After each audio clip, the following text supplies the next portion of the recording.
இருக்கிற வாழ்க்கையில் நிம்மதியே இல்லைன்னு தெரிஞ்சதும் மறுபடியும் நிம்மதியாக இருக்கக்கூடிய வாழ்க்கையை நிம்மதியாக தேடுங்க. அப்போ தான் நிம்மதியாக அனுபவிக்க முடியும்.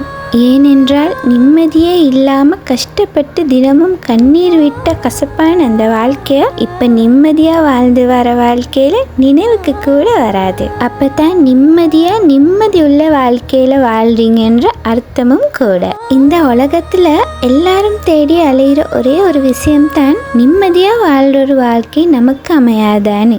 அதனால நிம்மதியாக வாழ்கிற வாழ்க்கை ஒன்று உங்களுக்கு அமைஞ்சா அதை பத்திரமா பார்த்துக்கோங்க, தவற விட்டுறாதீங்க. ஏன்னா ஒருத்தருக்கு நிம்மதியாக வாழ்றக்கூடிய ஒரு வாழ்க்கை அமையுதுன்னா அது ரொம்ப கஷ்டம்தான். அதனால உங்களுக்கு உங்கள் மனசுக்கு எங்கே நிம்மதின்னு தோணுதோ அங்கே உங்கள் வாழ்க்கையை தொடங்குங்க. அப்போ தான் உங்களுக்கும் நிம்மதியாக ஒரு வாழக்கூடிய வாழ்க்கை அமையும்.